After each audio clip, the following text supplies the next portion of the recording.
Thank you very much, everybody. It's a great honor to have Prime Minister Mark Carney with us. As you know, just a few days ago, he won a very big election in Canada. And I think I was probably the greatest thing that happened to him, but I can't take full credit. His party was losing by a lot, and he ended up winning. So I really want to congratulate him. It was probably one of the greatest comebacks in the history of politics, maybe even greater than mine. You know? But I want to just congratulate you. That was a great election, actually. We were watching it with interest, and I think Canada chose a very talented person, a very good person, because we spoke before the election quite a few times. And it's an honor to have you at the White House and the Oval Office. And you see the new and improved Oval Office as it becomes more and more beautiful with love. You know, we handle it with great love, and 24-karat gold. That always helps too. Right? But it's been a lot of fun. We're going over some of the beautiful pictures that were stored in the vaults that were for many, many years, in some cases over 100 years. They were stored in vaults of the great presidents, or almost great presidents, all having a reason for being up, every one of them. So it's very interesting. But I just want to congratulate you, and ran a really great race. I watched the debate. I thought you were excellent. And I think we have a lot of things in common. We have some tough points to go over, and that'll be fine. We're going to also be discussing Ukraine, Russia, the war, because Mark wants it ended as quickly as I do. I think it has to end. We had some very good news last night. The Houthis have announced that they are not, or they've announced to us at least, that they don't want to fight anymore. They just don't want to fight. And we will honor that, and we will stop the bombings, and they have capitulated, but more importantly, we will take their word. They say they will not be blowing up ships anymore, and that's what the purpose of what we were doing. So that's just news. We just found out about that. So I think that's very, very positive. They were knocking out a lot of ships going, as you know, sailing beautifully down the various seas. It wasn't just a canal, it was a lot of other places. And I will accept their word, and we are going to stop the bombing of the Houthis, effective immediately. And Marco, you'll let everybody know that, okay? Do you have something to say about that, by the way? It's a pretty big announcement. Yeah, this was always a freedom of navigation issue. These guys, these are a band of individuals with advanced weaponry that were threatening global shipping. And the job was to get that to stop. And if it's going to stop, then we can stop. And I think it's an important development.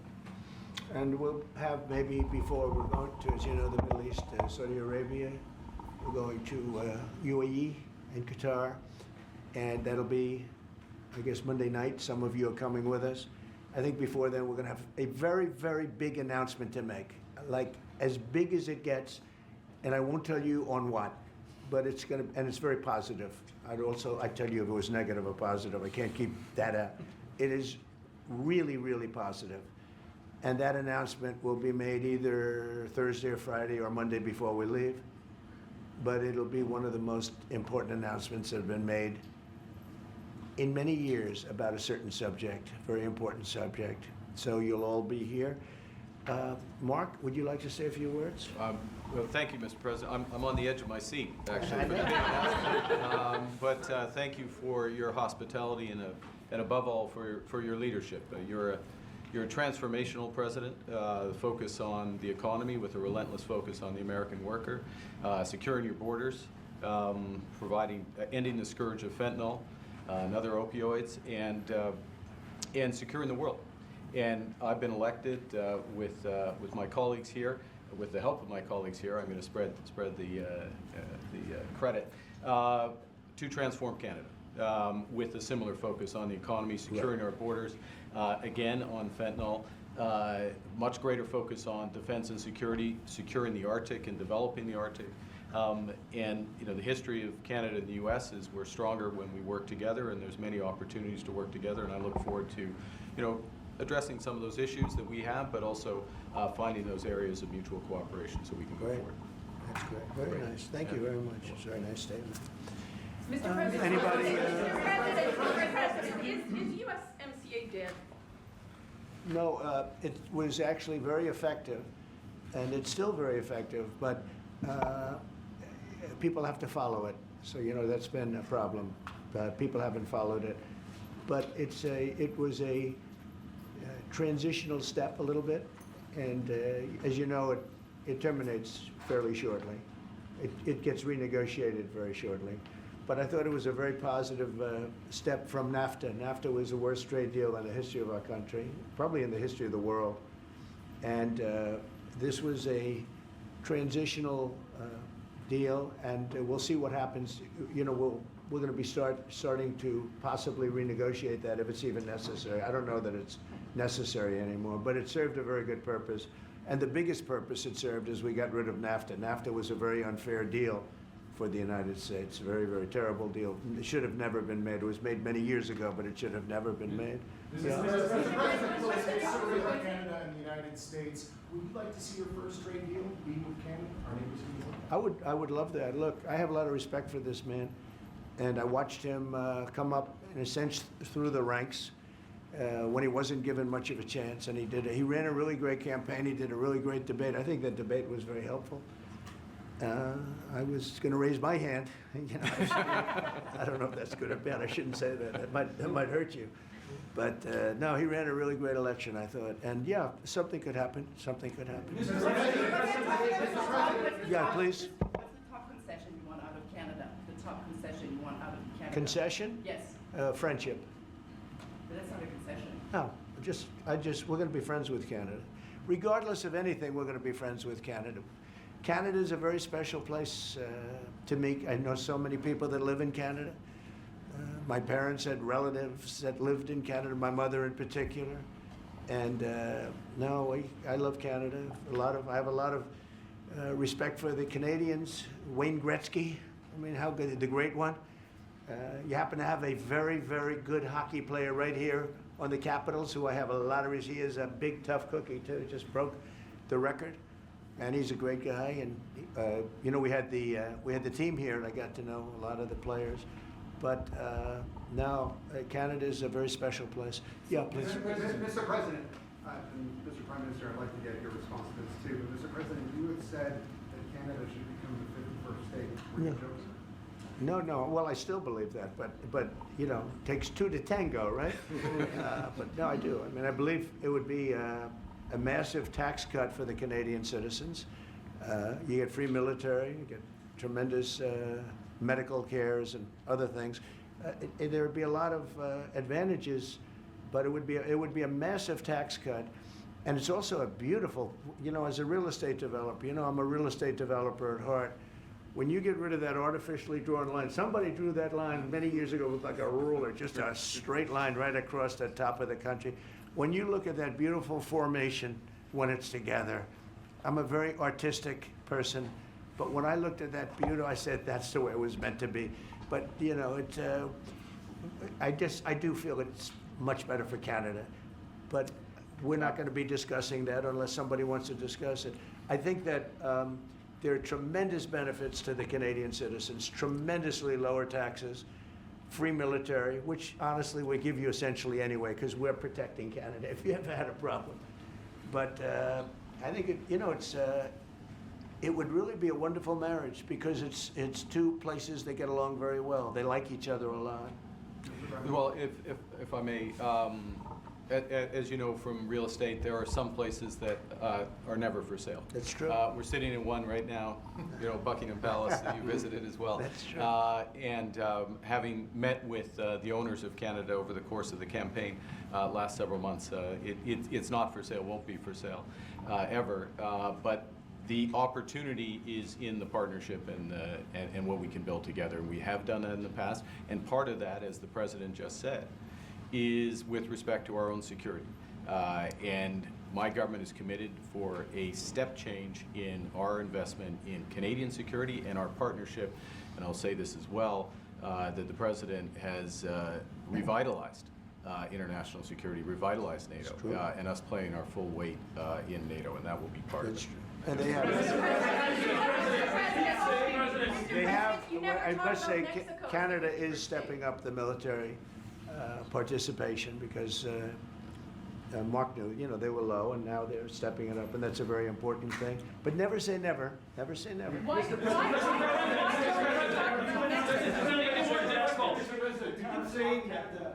would it take to get the tariffs off of Canada? Well, we'll be talking about different things. Like, you know, we want to protect our automobile business, and so does Mark. But we want to make the automobiles, and we want to, you know, we have a tremendous abundance of energy, more than any country. We have, just in Alaska alone, Anwar's been reopened now. Anwar's probably the largest find anywhere in the world. They say it's larger than Saudi Arabia. I don't know, but it's a lot. But we have tremendous amounts of energy. Other countries don't. We're both lucky in that way. They have energy, we have energy. We have more than we can ever use and more than we could ever sell, actually, and you have the same thing. So we're two countries that are very lucky. If you look at China, they don't have that. You know, it's a big disadvantage. Other countries, most countries don't have, you know, most countries don't have that. So Canada and us, we have a lot of advantages over other places.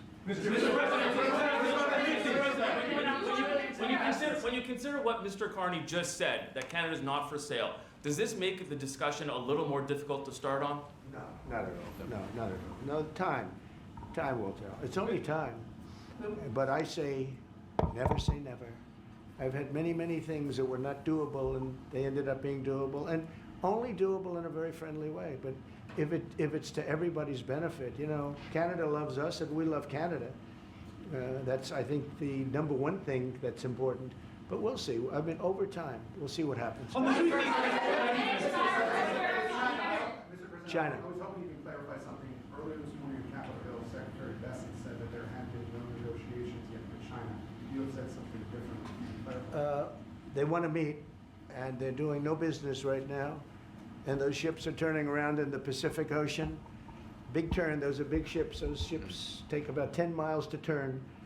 And, you know, we lost $1 trillion to China on trade because of an incompetent president that we had who preceded me, grossly incompetent. You're finding it out more and more now. And by not trading, we're losing nothing. So we're saving $1 trillion. It's a lot. But they want to negotiate, and they want to have a meeting, and we'll be meeting with them at the right time. But you haven't met with them yet. I have not met with them, of course. You would know if I met. I'd tell you.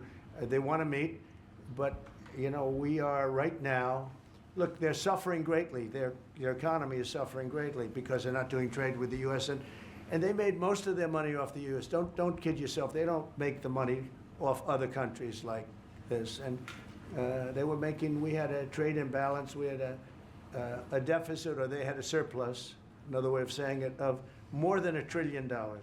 Think of it, more than $1 trillion. And because of 145%, that's the only reason, but because of, they have now 145% tariff, there's no trading, you can't trade with 145%. We are therefore making, in a certain way, I guess, $1.1 trillion. In other words, we're not losing $1.1 trillion. Our deficit is much better. When I started, I say we were losing billions of dollars a day on trade. That's rapidly turning around. We looked at numbers this morning. So we were losing, the United States during Biden was losing more than, I won't even give you numbers because they're so embarrassing, but billions of dollars a day on trade. Those numbers are rapidly turning between the tariffs. Don't forget, we're now getting 25% on cars, 25% on aluminum, 25% on steel, and maybe more importantly, massive numbers of companies are moving into the United States.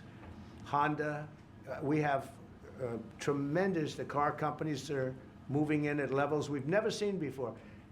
The biggest investment ever made in the United States is being made right now. Trillions of dollars. I would say we could be at $9 trillion. You could go back to other presidents, they haven't had $1 trillion for their entire term. Look at Biden, he had bad numbers. People were leaving, they weren't coming in. They were leaving with Biden, and he didn't know the difference. The only thing he knew is people coming in. You know who they were? Illegal immigrants, okay, from prisons, from mental institutions, from all sorts of places that weren't good, from gangs, from Venezuela.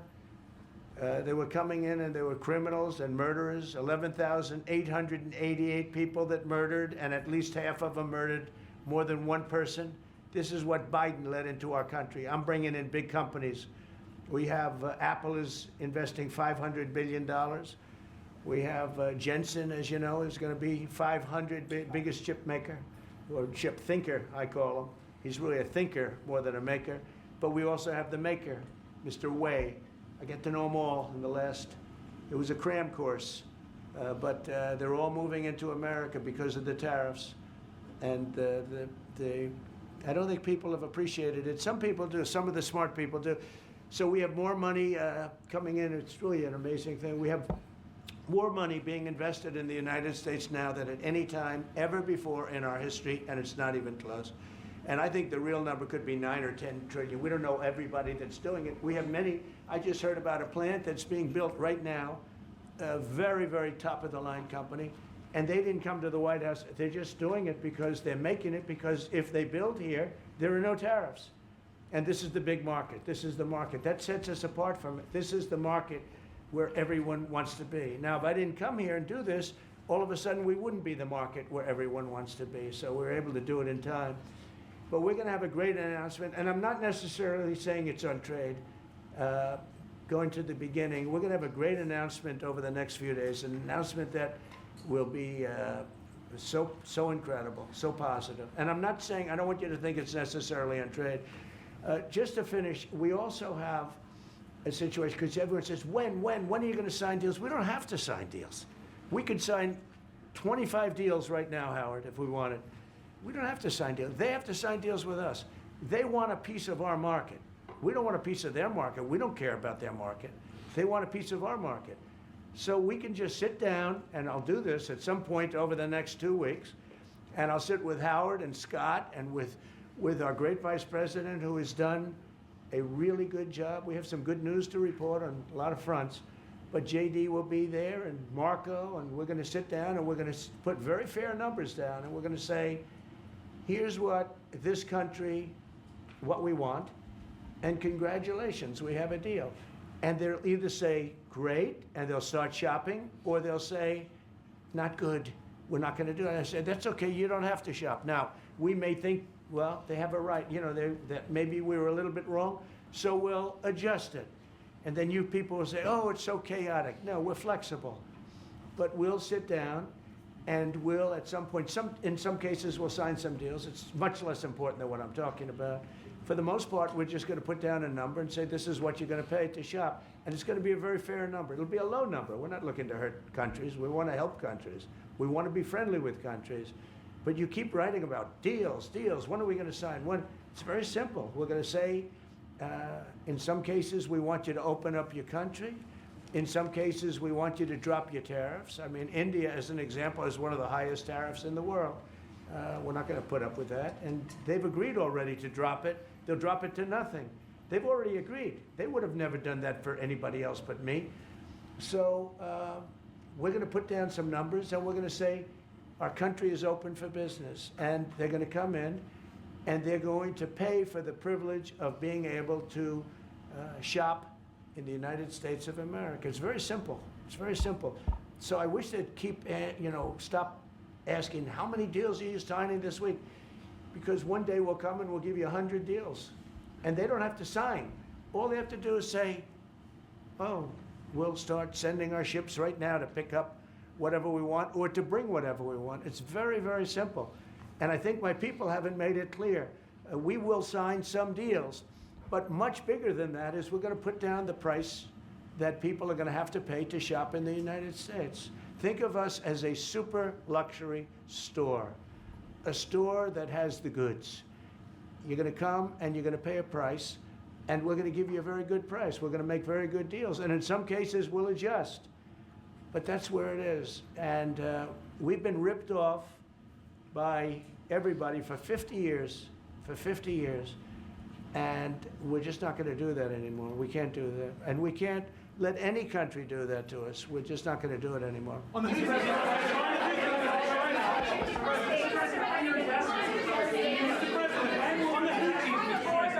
Houthis, can you tell us a bit more about the deal that you've reached with the Houthis that you No, mentioned? it's not at a the start? deal. They've said, please don't bomb us anymore, and we're not going to attack your ships. And where did you hear about that? It doesn't matter where I hear it. The very good source, I could tell you. Very, very good source. Would you say, Marco? I would say pretty good, right, JD? A very good source. You're confident? No, they don't want to be. They don't want to be. They don't want to be bombed anymore. You know. I sort of thought that would happen. No,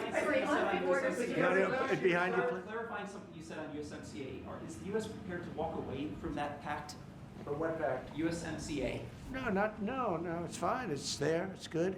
We use it for certain things. It's there. We have the USMCA is a good deal for everybody.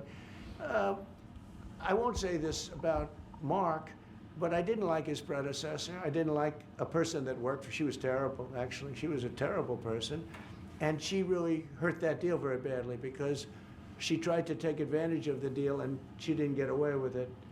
You know what I'm talking about. But so you know, we had a bad relationship having to do with the fact that we disagreed with the way they viewed the deal, and we ended it. You know, we ended that relationship pretty much. The USMCA is great for all countries. It's good for all countries. We do have a negotiation coming up over the next year or so to adjust it or terminate it. Mr. President, I'll say a word on USMCA if I may, Mr. President. It is a basis for a broader negotiation. Some things about it are going to have to change. And part of the way you've conducted these tariffs has taken advantage of existing aspects of USMCA. So it's going to have to change. There's other elements that are come, and that's part of what we're going to discuss. Right? During the campaign, Prime Minister Carney talked about the American betrayal. How do you react if Canada decided not to shop in the American store as much as before and decided to partner with other countries? Well, we don't do much business with Canada from our standpoint. They do a lot of business with us. We're at like 4%. And usually those things don't last very long. You know, we have great things, great product. The kind of product we sell, nobody else can sell, including military. Look, we make the best military equipment in the world, and Canada buys our military equipment, which we appreciate. But we make the best military equipment in the world by far. The missiles, the submarines, everything. Everything we have is really top notch. I rebuilt our military during our last term. Stupidly, we gave some away to Afghanistan, which shouldn't have happened. But that was, I think it was the most embarrassing moment in the history of our country. There was just very incompetent people. But if you look, the man that's now the head of our Joint Chiefs, he led the attack on ISIS for me. That's why he's the head of the Joint Chiefs. And Raisin Kane, he was unbelievable. And as you know, we defeated ISIS. In 3 weeks. It was supposed to take 5 years. We did it in 3 weeks. And he ran the campaign. I said, I like him. But I knew him before. I went to Iraq, and we agreed to a plan, and that was the plan. And as you know, we did it in record time. So we have the best equipment in the world. We have a lot of things. But Canada does a lot more business with us than we do with Canada. Yeah. Mr. President, As you record your investments, Mr. President, when do you think the investments that you've announced, the trillions, will finally hit the economic data this year? When you're saying about the tariffs? No, about the investments that you've announced. You've announced. Oh, it's hitting right now. Look, they're already starting AI plants. These are not people that look for financing. That's a good thing.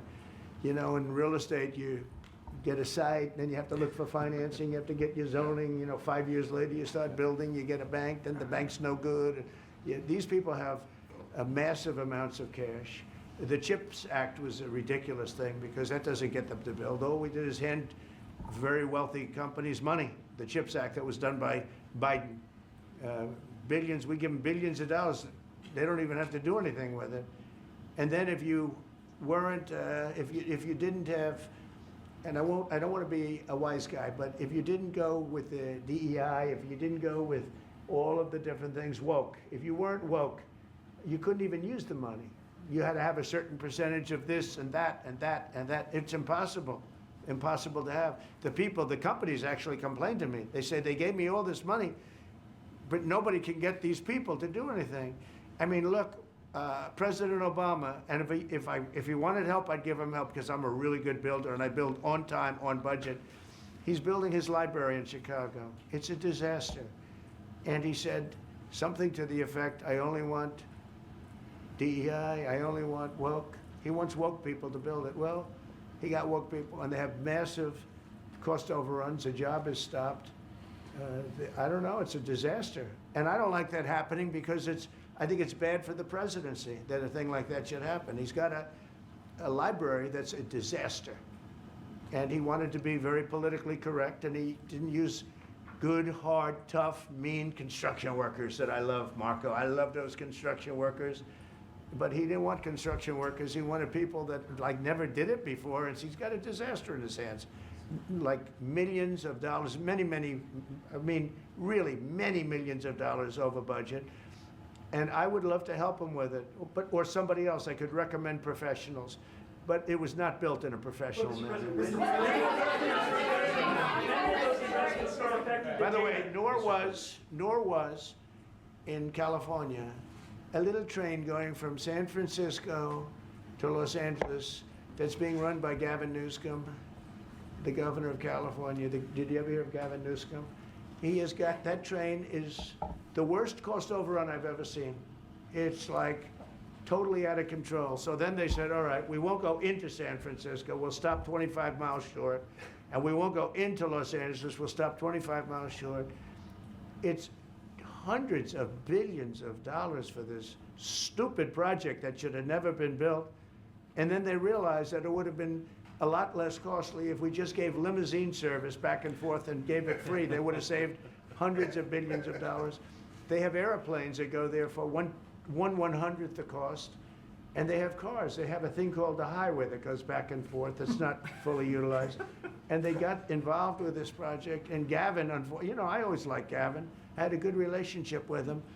I just got him a lot of water. You know, I sent in people to open up that water because he refused to do it.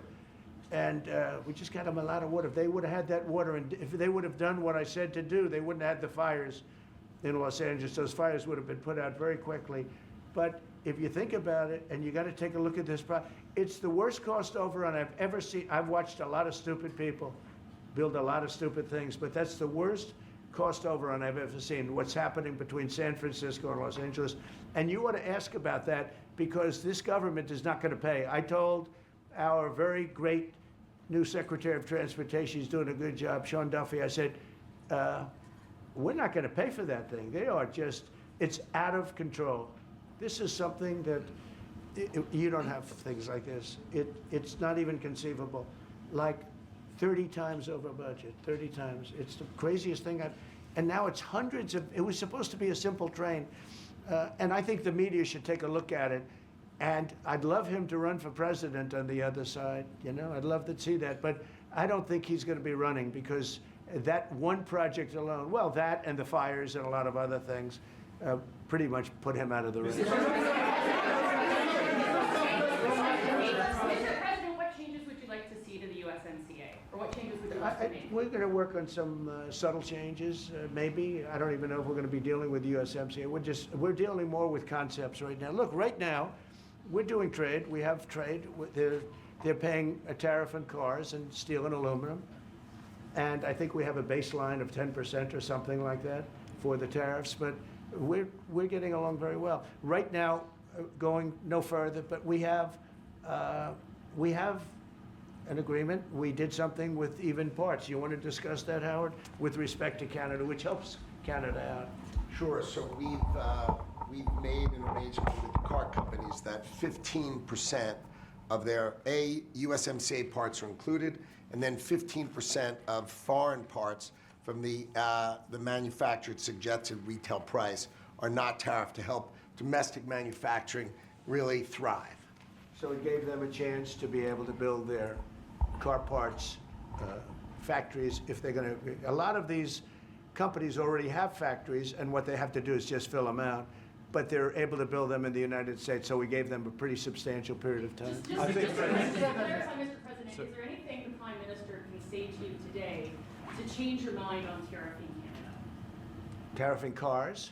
Tariffing Canada. Is there anything he could say to you in the course of your meetings with him today that would get you to lift tariffs on Canada? No, Why not? just the way it is. What's your 51st state? Yeah. If Canadians don't want it, would you respect that? Sure, I would. But this is not necessarily a one-day deal. This is over a period of time they have to make that decision. Yes, go ahead. Yeah, if I may. Well, if respectfully, Canadians' view on this is not going to change on the 51st state. Secondly, we are the largest client of the United States in the totality of all the goods. So we are the largest client of the United States. We have a tremendous auto sector between the two of us, and the changes that made have been helpful. 50% of a car that comes from Canada is American. That's not like anywhere else in the world. And to your question about is there one thing? No, this is a bigger discussion. There are much bigger forces involved, and this will take some time and some discussions, and that's why we're here, to have those discussions, and that is represented by who's sitting around the table. See, the conflict is, and this is very friendly. We're not. This is not going to be like we had another little blow up with somebody else. That was a much different. This is a very friendly conversation. But we want to make our own cars. We don't really want cars from Canada, and we put tariffs on cars from Canada. And at a certain point, it won't make economic sense for Canada to build those cars. And we don't want steel from Canada because we're making our own steel, and we're having massive steel plants being built right now as we speak. We really don't want Canadian steel, and we don't want Canadian aluminum and various other things because we want to be able to do it ourselves. And we, because of past thinking of people, we have a tremendous deficit with Canada. In other words, they have a surplus with us. And there's no reason for us to be subsidizing Canada. Canada's a place that will have to be able to take care of itself economically. I assume they can. I will tell you that Trudeau, when I spoke to him, I used to call him Governor Trudeau. I think that probably didn't help his election. But when I spoke to him, I said, so why are we taking your cars? Why are we taking we want to make them ourselves. I mean, I said, and if the price of your cars went up, or if we put a tariff on your cars of 25%, what would that mean to you? He said, that would mean the end of Canada. He actually said that to me. And I said, that's a strange answer, but I understand his answer. But no, I mean, it's hard to justify subsidizing Canada to the tune of maybe $200 billion a year. We protect Canada militarily, and we always will. We're going to, that's not a money thing, but we always will. But, it's not fair. But why are we subsidizing Canada $200 billion a year, or whatever the number might be? It's a very substantial number. And it's hard for the American taxpayer to say, gee whiz, we love doing that. Thank you very much. We're going to have a very substantial...